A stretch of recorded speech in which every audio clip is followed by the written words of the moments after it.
My name is Frederick Ilchman, and I'm the Assistant Curator of Paintings here at the Museum of Fine Arts, Boston, and the Boston Curator for Titian, Tintoretto, Veronese, Rivals in Renaissance Venice.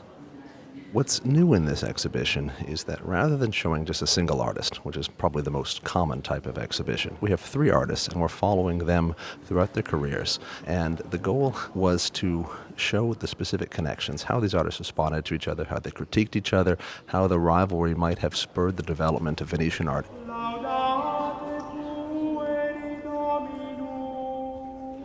And only some of these paintings have been living in Boston this whole time. Yeah, very few. Most of these are out-of-town visitors, and a big group, 13 of the 56, come from Italy. So this exhibit is all about comparing these three artists, and there are places at which that comparison is a little more explicit.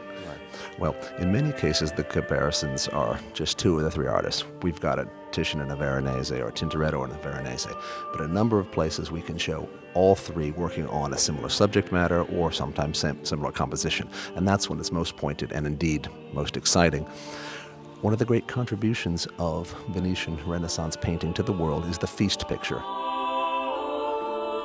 The supper at Emmaus happens after the crucifixion, when two very depressed disciples are walking to the town of Emmaus, and suddenly a man appears next to them. The stranger sits down, takes the bread off the table, breaks it in two, blesses it, and suddenly the two disciples realize with astonishment the stranger is Christ himself. So what we're looking at here is these three artists have painted not just the same scene, not just the same subject, but the same moment. Right. And what can we learn about the three of them by looking at these side by side? Well, in many cases, Titian, indeed, the oldest of the three painters, leads off. And in this picture, you have lots of verticals and horizontals, a strong grid. Christ right at the center, a column behind his head. It's about high Renaissance poise and balance. And that's the kind of harmony that the young Tintoretto just was so eager to upset. So over here, let's look at the Tintoretto.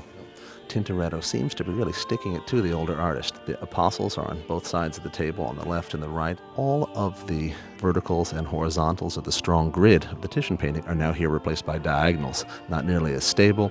And the apostles on the left and right twist with a lot of energy. Everything seems to be centrifugal force, things spitting out of the center of the picture.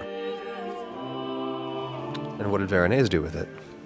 The thing about Veronese is that we again have Christ in the center. He's now looking up, but again, the table in the middle, an apostle on the left and the right. But the difference is that we have some of the formal grid and the structure, the verticals and horizontals of Titian, but we also have the energy of Tintoretto. But where Tintoretto's energy was peeling out, Veronese's energy is all coming in. It's centripetal, focused on the blessing hand of Christ.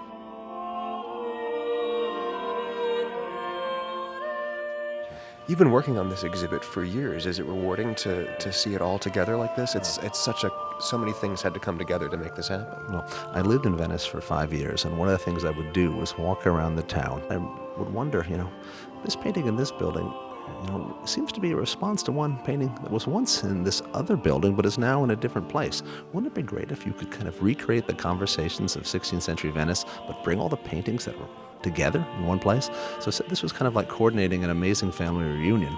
But the exciting thing is that a lot of these people haven't spoke to each other in centuries.